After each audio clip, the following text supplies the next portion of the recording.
하나님 감사합니다. 은혜로 또 한 주를 살고 사순절 3주 예배의 자리에 올라왔습니다. 하나님을 만나는 자리, 은혜를 경험하게 도와주시고 하나님의 능력을 덧입게 하시고 우리의 절망과 아픔, 어두움이 물러가고 하나님 주시는 소망으로 채우는 예배의 자리 되기를 원합니다. 이전에 경험하지 못한 하나님의 은혜, 사랑, 능력을 덧입게 하여 주옵소서. 살아 내려가는 자리 되게 하옵소서.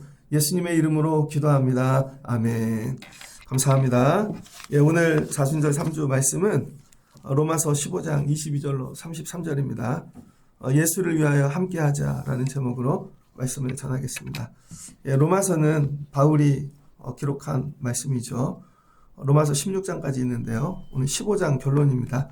그러니까 로마서의 결론, 거의 뒷부분이죠. 로마서가 어렵습니다. 근데 오늘은 신학적으로 로마서를 파는 게 아니라 오늘 말씀은 바울의 자리를 알아야 됩니다. 그래서 바울의 자리를 통해서 통시적으로, 통시는 뭐죠? 역사적 흐름. 그 다음에 공시적으로. 공시는 뭐죠? 오늘 정치, 경제, 여러 막 상황들. 그러니까 십자가를 생각하시면 돼요. 통시적으로 위에서 내려오고, 수평적으로는 우리 삶의 자리에 있는 모든 것들. 거기다가 초월적으로, 영적인 거죠. 그래서 우리 삶을 사는데 어떤 분은 통시만 삽니다. 어떤 분은 공시만 살아요. 근데 바울은 이 통시와 공시 속에서 오늘 영적인 초월을 경험합니다. 그래서 여러분들도 오늘 삶 가운데 여러분의 이 삶의 자리에서 바울이 경험한 초월을 경험하고 하나님과 깊이 들어가는 사순절 되면 좋겠습니다. 바울을 먼저 이해하면 좋겠어요. 바울은 처음에 율법의 사람이었죠. 율법으로 살았습니다. 그러다가 다메섹에서 그리스도 예수의 영을 체험하였습니다. 그리스도 예수의 영. 율법에서 예수의 영으로 바뀐 거죠. 그 다음에 바나바를 만납니다. 바나바가 고향 다소에 찾아왔죠. 그리고는 함께하자. 그래서 1차 전도를 가게 되어지는 것이죠. 전부 중간에 어떤 일이 있어요? 만남. 첫 번째는 율법을 만나고 지식이죠. 그 다음 그리스도 예수 영을 만나고 그 다음에 하나님의 사람을 만나는 거예요. 이 일을 통해서 바나바는 1차 전도를 하죠. 그랬더니 이제 삶이 선교하는 삶으로 바뀝니다. 여러분이 만남이 계속 있으셔야 돼요. 그 다음에 성령의 부르심. 1차 전도는 바나바하고 끝났죠. 그 다음에 바나바하고 결별했습니다. 이제 어디로 가야 할까 할 때 성령이 찾아오셔서 그리스도의 영이시죠. 그래서 이제 마케도냐로 가라는 거예요. 2차 전도가 시작됩니다. 이때까지는 전부 부르심이 뭐예요? 밖에서 오는 거죠. 외적인 부르심. 이걸 타자라 그럽니다. 타력이라는 책이 있는데요. 우리 신앙 성장은 타자의 도움이 반드시 필요합니다. 그래서 어느 성장까지는 밖에 타력이 필요해요. 그 타력이 때로는 사람이고, 때로는 교회고, 때로는 성령입니다. 그래서 이제 고린도에서 2차 전도, 시기를 나누는 거에 따라 3차 전도라고도 얘기하거든요. 그래서 이제 2차 전도가 끝나죠. 고린도는 바울이 자기 사역하는 일에 제일 힘든 곳이었다고 이야기합니다. 사도행전 18장을 보면 사람들이 무서워서 안 갈라 그래요. 그랬더니 그리스도의 영이 들어가라. 내가 너와 함께 할 것이다. 그리고는 고린도에서 선교를 끝나는데 갱그리아에 섰습니다. 사도행전 18장 18절에 갱그리아에 서가지고 모르라는 머리를 깎아요. 그리고 다시 결단합니다. 이때부터 바울의 새로운 삶이 시작되어져요. 이 고린도에서 로마서를 썼거든요. 고린도에서. 바울이 67년에 순교합니다. 제가 이렇게 데이터적으로 얘기하는 것들을 기억하시면 여러분들이 성경을 알아가는데 굉장한 도움이 될 거예요. 바울이 67년에 죽었습니다. 이건 정확해요. 근데 고린도 선교는 57년, 58년경을 이야기합니다. 그러니까 10년 전이죠. 10년 전에 로마서를 썼어요. 그리고 나서 쓴 편지들은 다 옥중서신인데 전부 교회나 개인적인 거죠. 그래서 이 로마서는요, 바울의 이 평생의 삶, 선교를 통해서 자기가 만난 예수님, 자기가 경험한 진리, 이런 것들이 전부 녹여져 있는 거예요. 고린도에서 로마서가 나왔다. 가장 힘든 동네, 어려운 사역지에서. 그러니까 앞으로 인생이 몇 년 남았어요? 10년. 남은 10년은 어떻게 살아야 될까? 그동안은 다 만남과 밖에서 부르심이 있었죠. 근데 이제 고린도에서 바울이 새로운 경험을 합니다. 새로운 경험을 하는데 밖에서 부르심이 아니에요. 자기 스스로 안에서 뭔가 각성하게 되어집니다. 깨달아져요. 그래서 바울의 이제 이 인생을 쭉 보면은 그의 인생은 전부 교회와 함께 하죠. 교회. 그래서 바울의 인생은 교회 세우는 일이었습니다. 그게 바울이에요. 근데 자기 수준에 따라서 교회 상태가 달라요. 그러니까 늘 좋은 교회가 세워지는 게 아니라는 겁니다. 여러분의 상태에 따라 여러분이 세우는 것이 달라진다는 거예요. 여러분이 20대 세운 것과 엄마인데 30대 기른 애와 40대 기른 게 완전히 다르겠죠. 그리스도 예수를 만나기 전에는 여러분 바울은 교회를 파괴하고 부수는 자였어요. 열심히 하는 일이 교회를 부수는 겁니다. 그러니까 교회를 다니는 분들 중에도 예수를 만나지 못한 분들은요, 교회를 파괴합니다. 그래서 여러분, 그 세계사라는 책을 읽어보면 인간의 역사는 처음에는 뭐예요? 구석기, 그 다음에 신석기, 이렇게 철기, 이렇게 넘어가잖아요. 청동기, 철기. 근데 구석기 시간이 되게 길어요. 그 다음에 신석기 조금 올라가서 또 되게 길어요. 그럼 청동기 짧죠? 그럼 철기는 더 짧아지고, 이렇게. 이걸 뭐라, 시간의 계단이라 그럽니다. 시간의 계단. 우리 믿음도 시간의 계단이 있어요. 처음에는 자연인이에요. 하나님을 모르고 오래 갑니다. 그러다 교회를 와갖고 예수를 믿고 하는데 실은 이건 교인이에요. 교인. 교인으로 오래 다니는 거예요. 근데 성령을 받고 예수 그리스도를 체험하면요, 교인을 넘어서 예수를 인격적으로 만나는 사람이 되어져요. 근데 대부분의 사람은 교인으로 살다가 죽습니다. 그러니까 예수를 경험해야 되는데, 그 다음에 예수를 인격적으로 만나는 단계를 넘어요. 그 다음에 예수의 사람이 돼서 성화가 되는 것이죠. 여러분 어디까지 오셨습니까? 실은 열심히 하는데 교인인 사람이 있어요. 애들이 학교를 다녀요. 그냥 학생이에요. 평생 학생으로만 사는 거야. 근데 학생의 단계를 넘어가려면 어떻게 해요? 공부를 체득해야죠. 학문의 세계에 들어가야 되는데 이게 되게 어렵잖아요. 바울이 처음에는 율법 갖고 교회 부수는 자였다. 그냥 바나바의 부름을 받고는 동역해서 일자 선교를 했죠. 자기 힘으로 하는 게 아니라 옆 사람의 도움, 따라가는 거예요. 두 번째는 따라가는 믿음이에요. 따라가는 믿음. 그러니까 여러분들이 성장하려면 따라가야 될 멘토가 있어야 됩니다. 그러나 때가 되면 하나님 멘토를 띄워내신다는 거예요. 자전거를 탈 때 보조바퀴가 있잖아요. 이걸 띄워야 두 바퀴로 타죠. 홀로서기 합니다. 그래서 홀로서기 할 때 디모데, 브루스 길라와 아굴라, 실라 이런 사람들과 함께 하죠. 그 다음 뭐야? 팀 사역을 합니다. 사도행전 이걸 위섹션이라 그러거든요. 항상 우리가. 그럼 조직으로 일하는 거죠.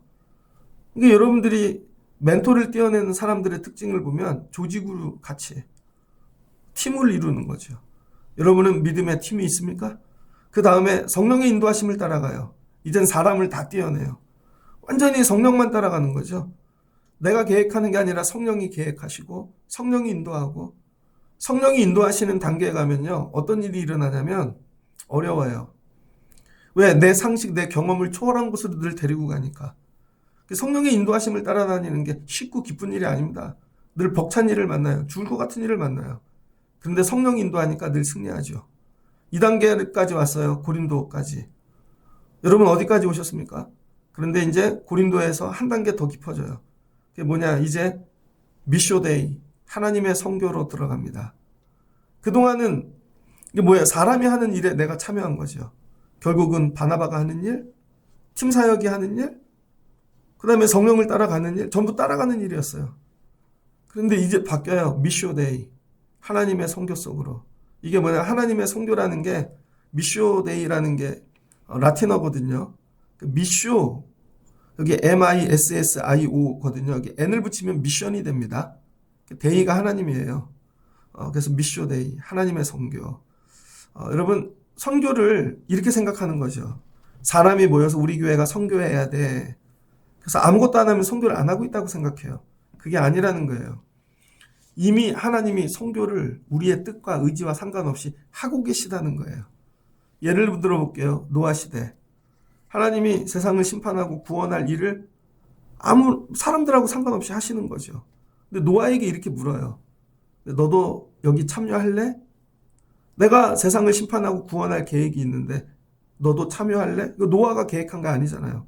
노아의 계획, 가족이. 하나님이 하시는 일에 너도 참여할래 부르시는 거예요. 그럼 거기에 참여하면 하나님이 하시는 거죠. 하나님이 다 가르쳐 주시고. 출애굽기입니다. 하나님의 구원 사역이 있어요. 하나님이 이스라엘 백성들을 애굽에서 건져낼 그 구원의 일들을 행하시겠대요. 근데 모세에게 물어보는 거죠. 너도 참여할래? 네가 계획서를 갖고 오라는 게 아니에요. 내가 할 건데 네가 참여할래? 참여했어요. 가나안 들어갑니다. 여호수아 너도 참여할래? 이거죠. 그러니까 하나님이 이미 하고 있는 일에 부르시는 거예요. 요나입니다. 하나님이 아수르를 구원하신대요. 니느웨 하나님 이거 할 건데 요나를 너도 참여해라죠. 너도 참여해라? 그랬더니 싫어요. 왜 내가 하나님의 일에 참여해야 돼요? 자기 믿음 생활하겠다는 거죠. 오늘 바울이 이제 여기까지 갔어요. 이전에는 내가 사람하고 계획하면서 자기네가 선교를 했는데 고린도까지 오다 보니 기도를 깊이 하다 보는데 깨닫는 거죠. 아, 선교는 내가 하는 게 아니라 이미 하나님이 하고 계시는 거구나. 하나님이. 이걸 각성하는 거예요. 하나님이 이미 하고 계시다는 거예요. 그래서 바울이 이거를 각성하고 아, 내가 하나님의 선교에 참여해야 되겠다. 결단하는 거죠. 하나님이 하고 계신 선교. 그러니까 하나님이 하고 계신 선교를 묵상하고 이거를 붙잡고 깨닫고 근데 하나님의 선교를 깨닫지 못한 사람들은 도저히 이해를 못합니다.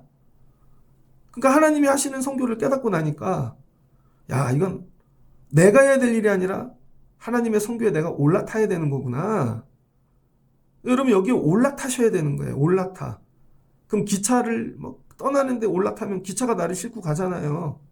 내 힘으로 가는 게 아니라 비행기를 타면 비행기가 나를 데리고 가잖아요. 여러분 하나님의 선교에 올라타셔야 됩니다. 하나님의 선교에 올라타면 내 주도권이 없어요. 다 하나님이 하시는 거예요. 그가 가는 방향 모든 거 다 그가 결정하시는 것입니다. 그러니까 바울이 이제 내가 여기 올라타면 나는 없는데 다 하나님이 하실 건데 이게 갈라디아 2장 20절이에요. 나는 죽고 예수로 산다. 내 의지로 나를 죽이는 게 아니라 하나님의 선교에 올라타는 순간 내가 없어요. 그래서 갈라디아 2장 20절 내가 그리스도와 함께 십자가에 못 박혀나니 그런즉 이제는 내가 사는 것이 아니요 오직 내 안에 그리스도께서 사시는 것이라. 이제 내가 육체 가운데 사는 것은 나를 사랑하사 나를 위하여 자기 자신을 버리신 하나님의 아들을 믿는 믿음 안에서 사는 것이라. 그래서 바울이 이제 결단하는 거죠. 하나님의 선교에 올라타야 되겠다. 근데 하나님의 선교가 톱니바퀴가 돌듯이 도는 거예요. 근데 내가 거기 올라타면 잘못하면 내가 이물질이 될 수 있는 거죠. 하나님의 톱니바퀴에 껴갖고 그걸 멈추게도 할 수 있는 거죠. 고민하는 거예요.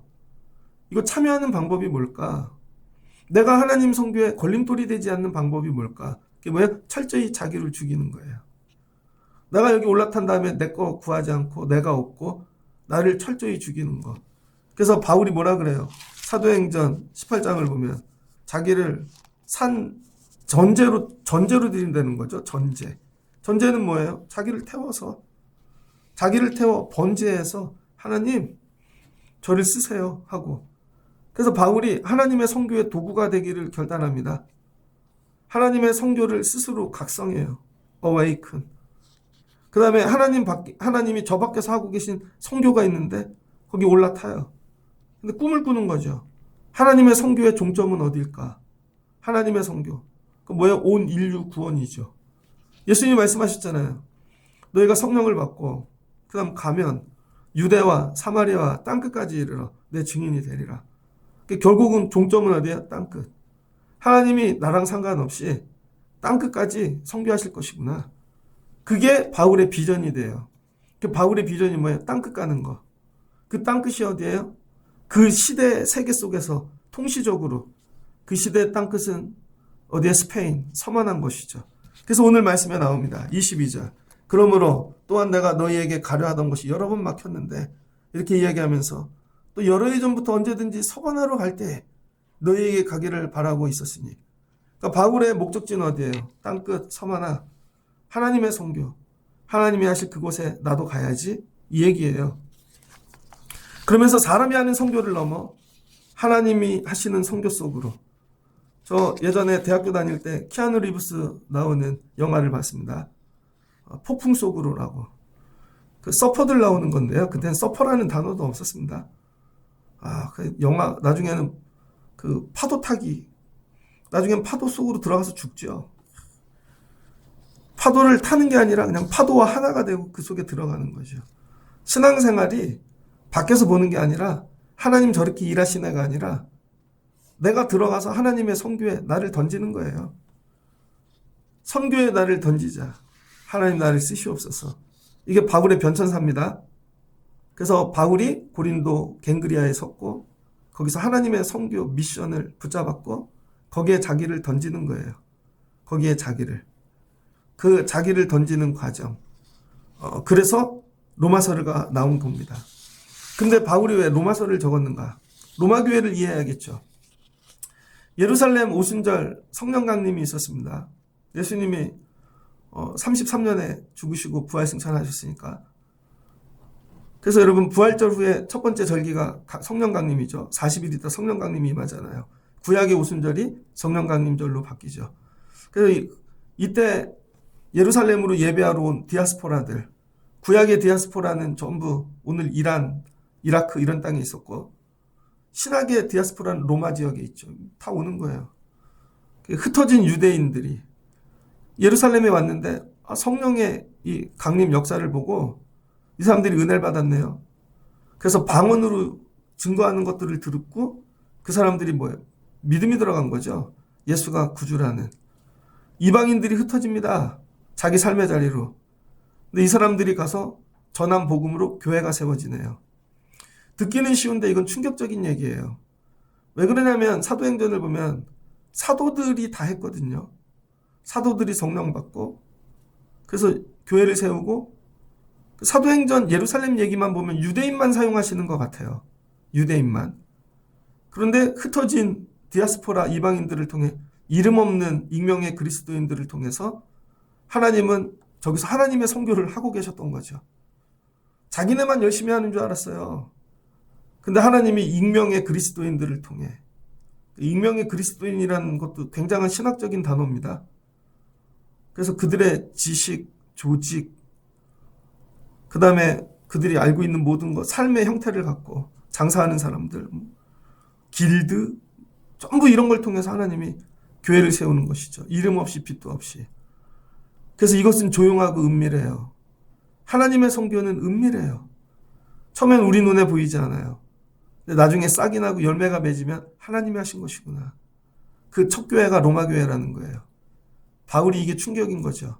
그동안은 교회는 자기가 세우는 줄 알았는데 내가 갈 수 없는 곳에 하나님이 겨울 끝자락 봄이 오는 것 같이 꿈틀거리듯 새싹을 키워 나무를 자라게 하시고 열매를 맺게 하는 게 로마 교회라는 거예요. 로마 교회는 누가 세운 거예요? 하나님이.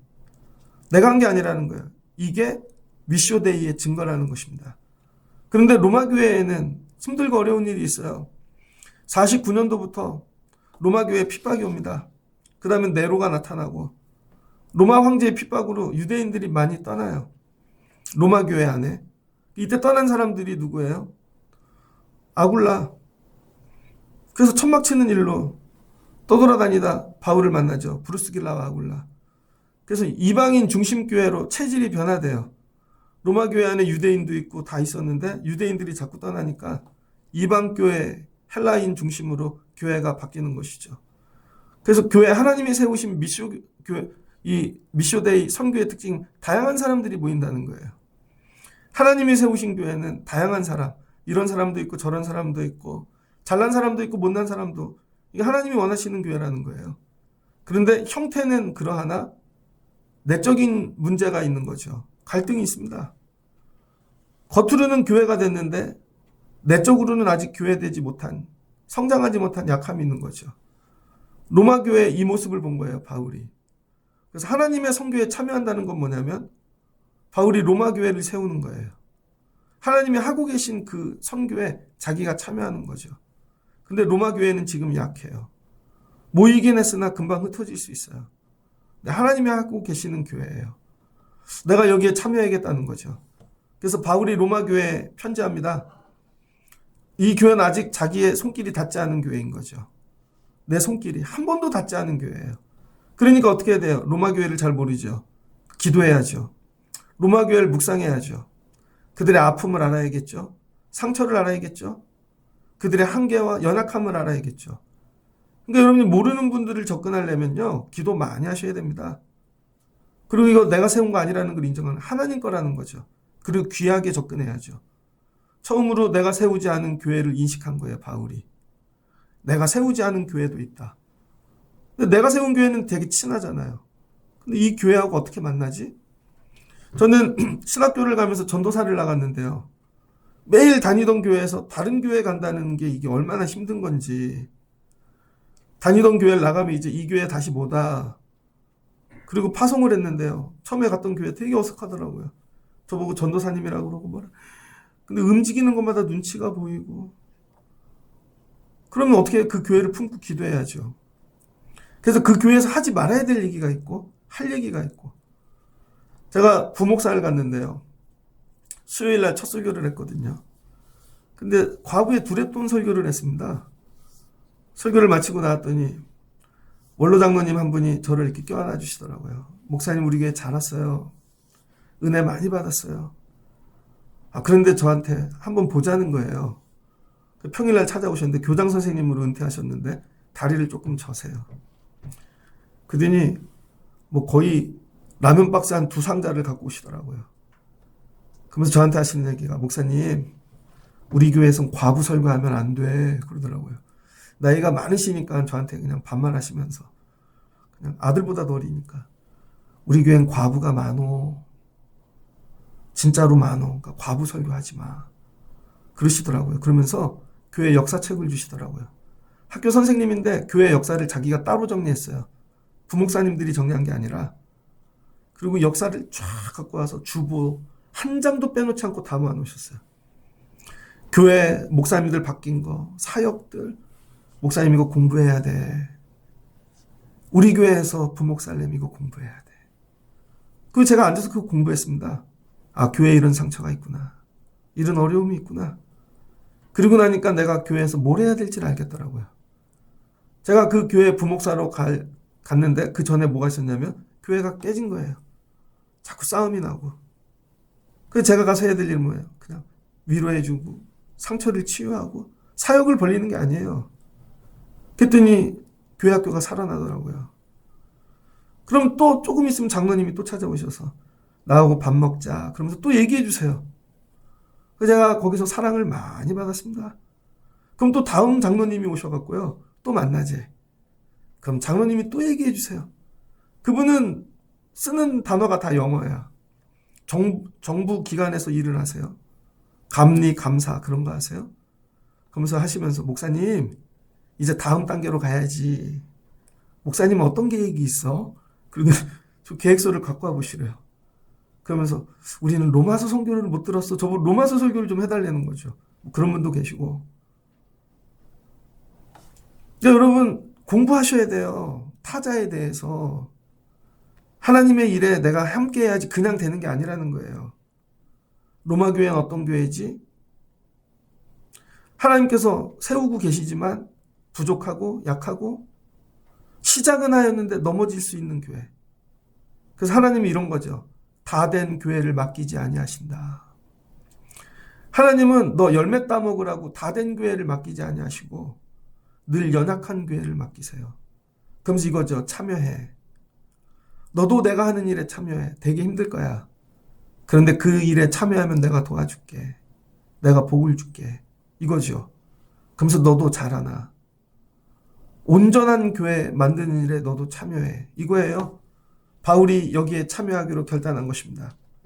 이게 바울의 꿈이 됐어요. 이제 내가 잘하는 사람과 팀을 이루어 교회를 세우는 게 아니라 내가 전혀 모르는 사람, 가본 적도 없는 그런 곳에 하나님이 하시는 선교에 내가 참여하는 것이죠. 이게 바울의 노년의 마지막 꿈입니다. 그래서 자기는 하나님이 땅끝까지 가실 줄 알고 자기 꿈은 늘 땅끝이에요. 하나님 안에 있으며 새로움을 꾸게 되는 거죠. 새로운 꿈. 하나님의 선교를 따라가면 내가 갈 수 없는 곳까지 가게 된다는 거예요. 내 힘으로 내가 아는 사람하고는 여기까지 가지만 하나님을 따라가면 하나님이 가시는 데까지 가는 거죠. 하나님을 따라가야지 그곳이 땅끝입니다. 내 힘으로 안 되지만 하나님이 하실 거야. 그래서 바울이 땅끝을 꾸밀 거예요. 로마 교회를 만들어요. 로마 교회를 세워요. 그 첫 번째 한 일이 뭐예요? 로마서를 좀 이해해야 되는데요. 로마서는 쉽게 얘기하면 교리죠. 교리. 교리는 뭐예요? 덕트린. 교리, 교회의 진리. 예수 그리스도. 예수 그리스도에 관한 거. 하나님의 아들이시고 삼위일체시고 사람으로 오셔서 성육신 인카네이션 하셨고 우리의 죄를 다 대속하셨고 십자가에 죽으시고 부활하셔서 우리의 구주가 되셨고 다시 오실 주님이라는 거죠. 예수에 대하여 정확하게 알아야 돼요. 이게 복음이라는 거, 이게 좋은 소식, 이게 진리라는 거예요. 진리를 알지니 진리가 너희를 자유케 하리라 할 때 진리는 세상 그냥 예수로 바꿔 읽으면 돼요. 예수를 알지니 예수가 너희를 자유케 하리라. 그럼 예수 가르치는 거예요. 너희가 교회의 모양은 있으나 왜 교회가 안 되나? 진리를 모르니까. 그래서 로마 교회 가장 많이 얘기하는 게 뭐예요? 죄. 너네 죄이냐? 죄와 싸우고 있는 거야. 이걸 해결할 방법은 예수밖에 없어. 그 로마서가 어려워요. 바울이 여기까지 경험한 걸 다 저들에게 줘야 될 최고의 선물은 뭔가 내 안에 진리를 가르치는 거죠. 여러분이 누군가에게 진리를 가르칠 수 있는 능력이 있어야 됩니다. 예수가 누구이고 예수가 왜 왔고 예수가 왜 나를 위해 죽으시고 부활하셨는지 죄 때문이라는 거죠. 그럼 이걸 믿으면 어떻게 된다는 거예요? 로마서 앞부분은 전부 죄고 1장부터 여러분 3장까지 전부 죄에 대해서 얘기합니다. 그 다음 믿음에 대해서 얘기하죠. 이걸 믿어. 그럼 믿음이 일한다는 거예요. 믿음, 칭의. 그래서 믿음은 뭐가 의로워진다는 것이죠. 그 다음 뭐가 돼요? 믿음으로 살아. 율법이 아니라는 거예요. 율법은 죄를 깨닫게 하고 그 다음에 사는 게 중요해요. 그럼 뭐 성화된다는 거죠. 이게 6장에서 8장.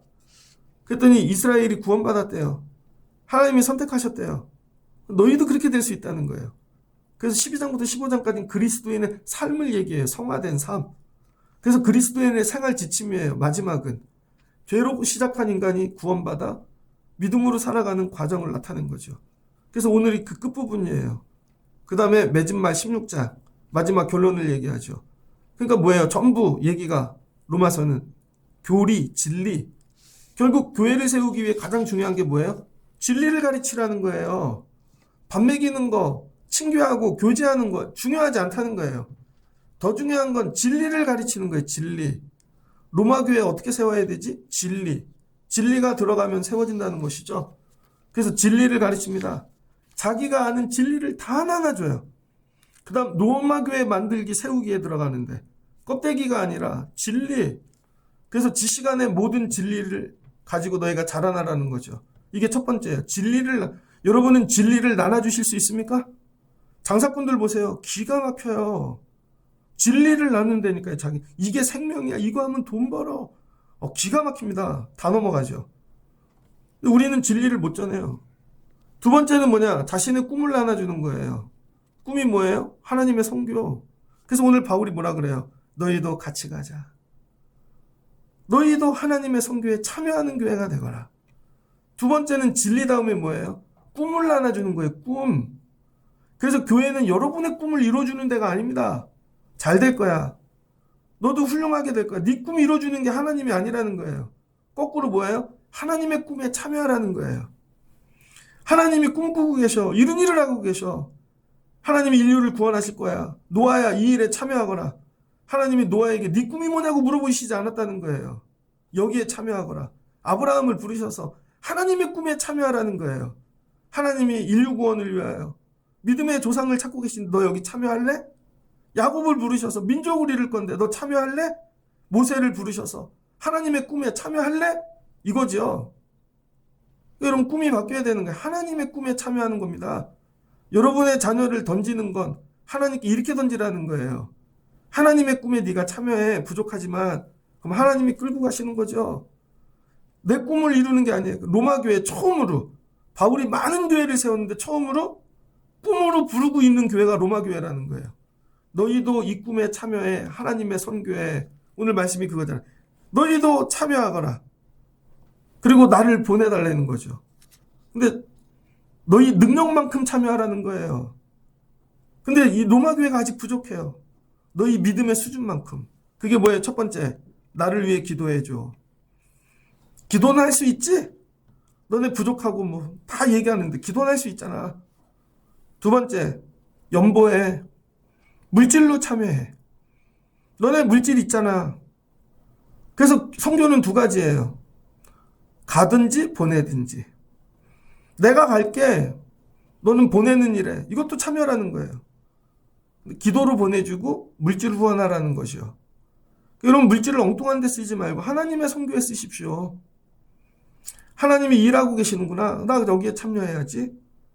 나 여기에 내 기도를 드리고 물질을 그러니까 엉뚱한 기도하지 마시고 하나님이 하시는 일, 하나님 그거 이루어지길 기도할게요. 하나님 하세요. 하나님 내 물질을 거기에 드릴게요.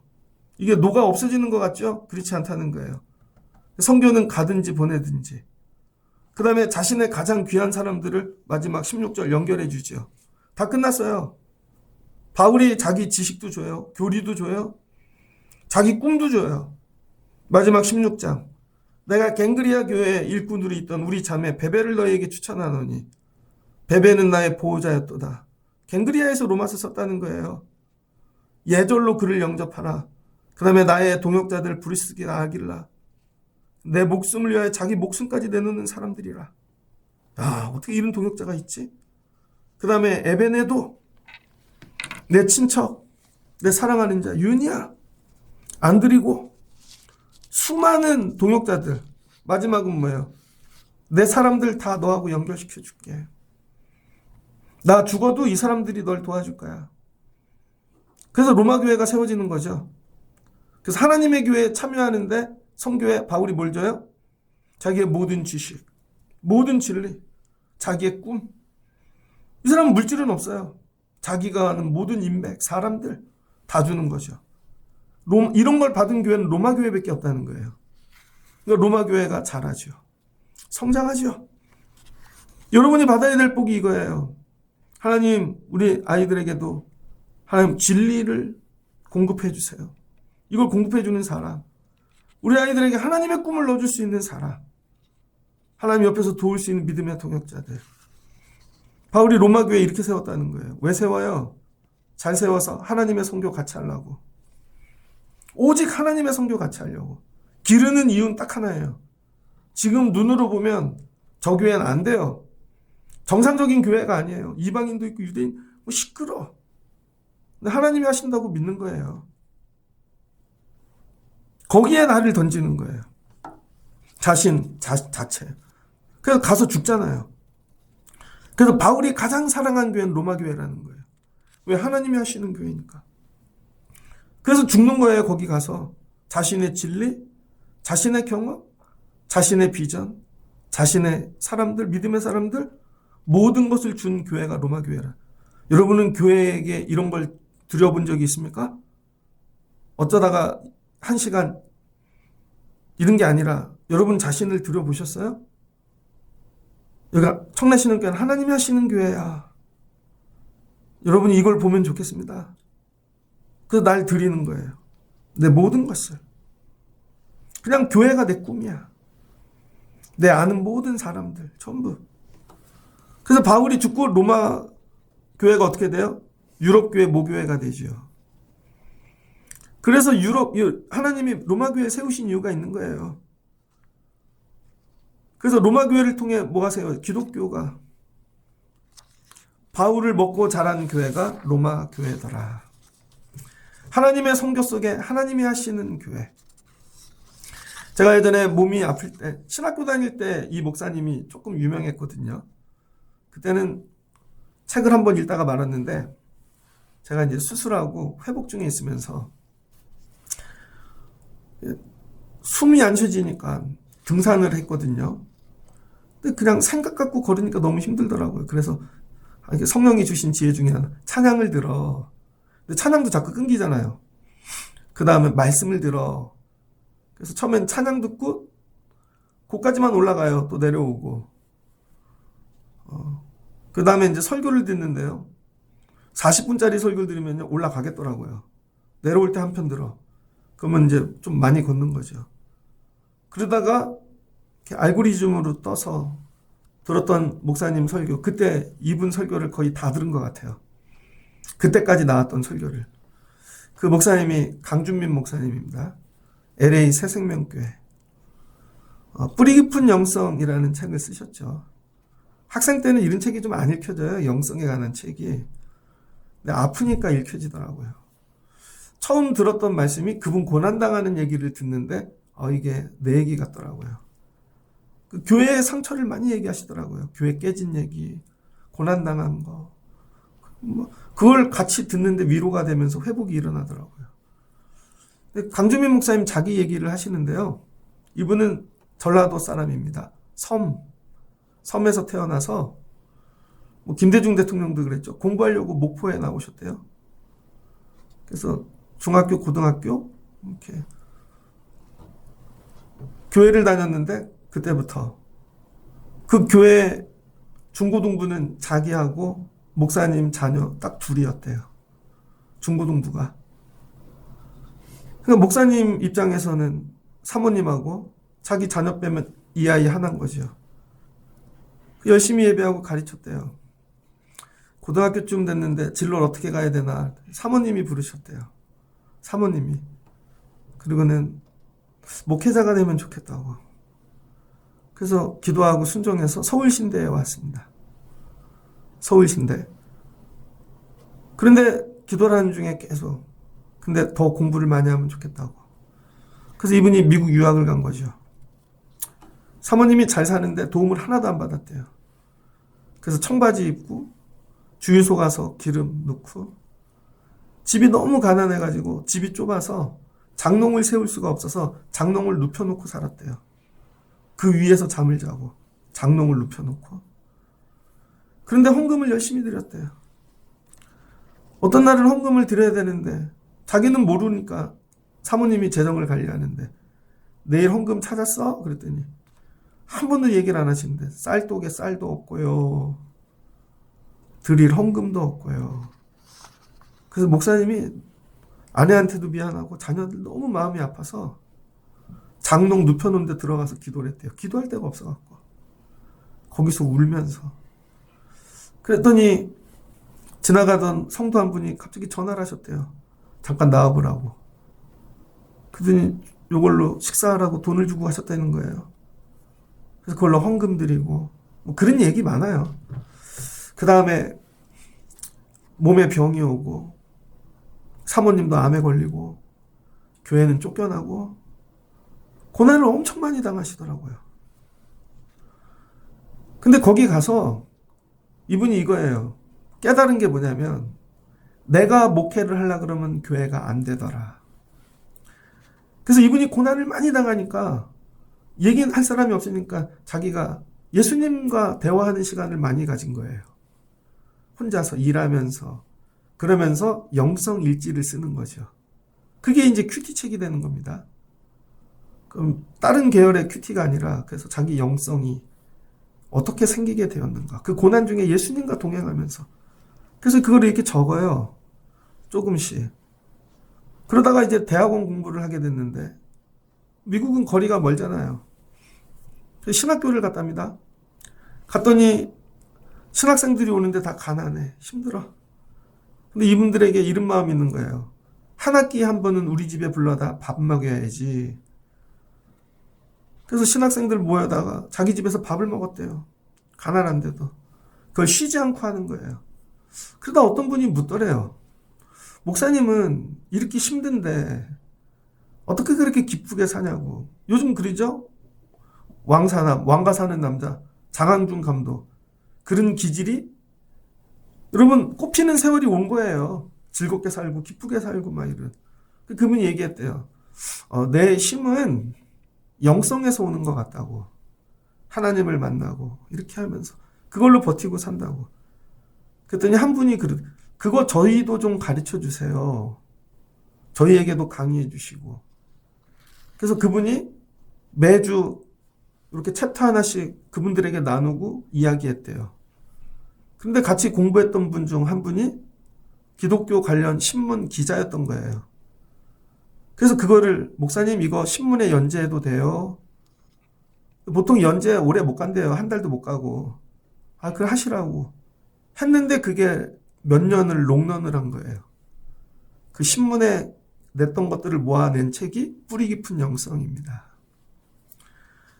책이 갑자기 나왔네요. 근데 그 신문을 한국에 있는 온누리교회 하용조 목사님도 보신 거죠.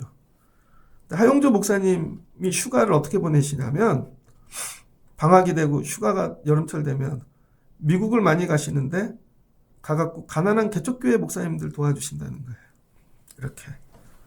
근데 하루는 아는 목사님이 식사하자고 불렀는데 갔더니 하용조 목사님이 나와 계시더래요.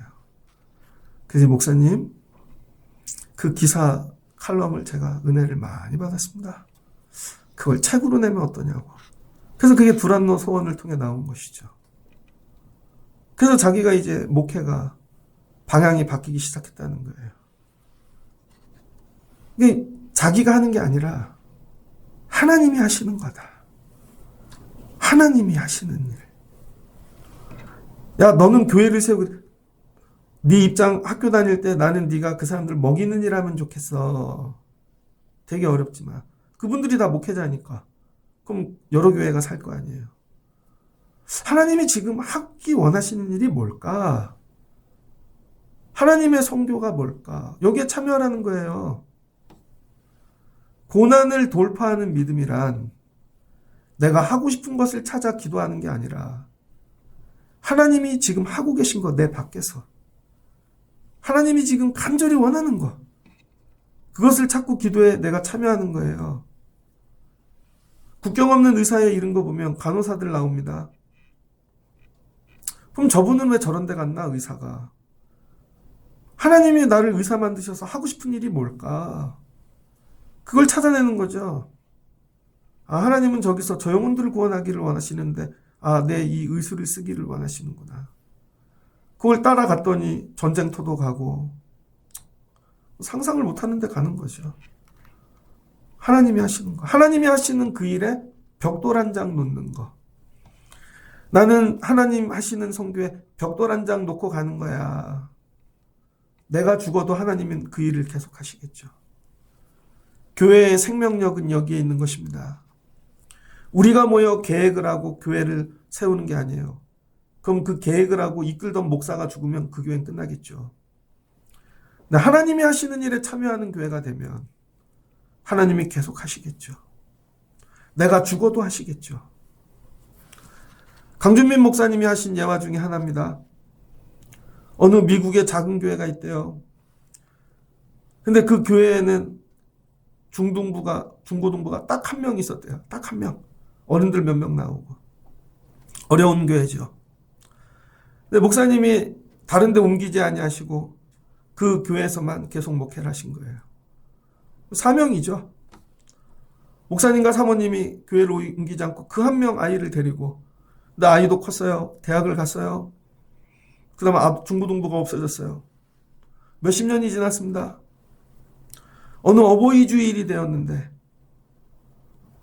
나이 중년 누가 찾아온 거예요. 알고 봤더니 그 학생부 그 아이 하나가 나중에 일반대를 다니다 미국에서 선교사가 돼갖고 남미 선교사가 되었는데 남미에서 가장 영향력 있는 선교사가 됐다는 거예요. 영향력. 학교도 세우고 큰 사역을 하고. 근데 어느 어버이 주일날 그 선교사님이 모교회를 찾아온 거죠. 그 교회는 아직도 교인이 얼마 없고 목사님과 사모님은 늙었고 병들었고. 그래서 목사님 부부는 늙으셨는데 찾아가서 허름한 상태인데 누구시죠? 그랬더니 저예요. 아, 소식 들었다고. 가끔 방송에도 보고 책에서도 보고 어떻게 이렇게 훌륭하게 됐냐고. 근데 여길 왜 왔냐고. 여길 왜 왔어? 이 허름한 데를. 성공했으면 더 좋은 데 가야지. 이제 오지 마. 그러셨다는 거예요. 우린 실패한 목회자야. 여기 오지도 마. 그랬더니 그분이 그렇게 얘기하시더래요. 목사님, 사모님 왜 실패하셨냐고. 목사님과 사모님은 나를 길러내지 않았냐고. 그 한 사람이 그럼 길러냈는데 하나님이 그를 통해 일하시는 거죠. 두 분은 실패한 목회자가 아닙니다. 한 사람. 이 한 사람을 길러내는 게 하나님의 선교였던 거죠. 하나님의 선교가 한 사람일지라도 하나님의 선교에 올라탈 수 있는가. 바울이 여기까지 간 거예요, 이제. 로마 교회야, 너희도 바른 진리의 믿음으로 자라나서 나의 동역자들과 함께 하나님의 선교에 예수님을 위해 함께하자. 나와 우리가 함께 가자. 이 얘기예요. 그러면 29절, 내가 너희에게 나갈 때 그리스도의 충만한 복을 가지고 갈 줄 아노라. 이게 복이에요. 너희에게 들렸다 서번하러 갈 거야. 하나님의 선교에 참여하고 나를 보내주는 자가 되고 성령의 사랑으로 너희가 기도해주고 이 일에 함께하자. 이 일에 함께하자. 예수님을 위해 함께하자. 그럼 어떻게 하면 평강의 하나님, 평강 금요일날 얘기했죠? 평강을 끼치시는 거잖아요. 그럼 오셔서 너희 교회 평강하지 못하게 하는 것들, 주님이 평강을 끼쳐주신다는 거죠. 평강의 하나님께서 너희 모든 사람과 함께 계실지어다. 아멘. 아, 너희에게 못 준 게 있네. 내 믿음의 사람들도 다 너희 주고 갈게. 그 얘기예요. 여러분이 사순절을 지나며 여러분의 꿈이 아니라 하나님의 꿈, 하나님의 미션데이, 여기까지 참여하실 수 있는 분들로 우리 교회가 또 변화되고 자라나기를 소망합니다. 야, 예수님을 위하여 함께 가자. 언젠가 물으실 때 대답하시고 따라가시고 함께하는 여러분 되시기를 주의 이름으로 축복합니다. 같이 기도하겠습니다. 좋으신 하나님 감사합니다. 바울이 율법의 사람이었습니다. 그럴 땐 교회를 파괴하는 자가 되었죠. 예수 그리스도를 영으로 만나고 바나바를 따라가고 팀 사역을 했습니다. 자기가 열심히 교회를 세웠습니다. 고린도에서 이제 깊이 묵상하고 기도하고 하나님 그만하고 싶어요. 그럴 때 깨닫는 거죠. 네가 한 게 아니야.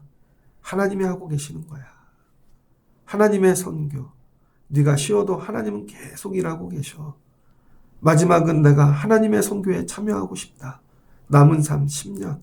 그러니 감옥에 가고 갇히고 매인바 되어도 하나님이 하시니까 하나님의 선교에 쓰임받게 되어지는 것입니다. 하나님, 우리가 교회를 다니며 여기까지 믿음이 자라게 하시고 우리의 일만 보지 않고 하나님의 일을 보게 도와주세요. 하나님이 일하고 계신다. 선교하고 계신다. 우리 아이들, 가정, 이 나라, 이 민족, 나는 어떻게 참여할 것인가? 하나님 진리를 가르치게 하시고 내가 아는 것들을 다 나누게 하시고 하나님의 선교에 참여하게 하옵소서. 그리고 로마 교회야, 너희도 자라나야 참여하는 거야. 그 상태로는 안 돼. 진리로 자라나. 너희도 더욱 힘쓰고 했어. 그리고 가진 것 갖고 참여하면 돼. 일어나 함께 가자. 우리가 예수님을 위하여 함께 가자. 하나님, 우리가 이런 교회 성도 되게 하여 주옵소서. 예수님의 이름으로 기도합니다. 아멘.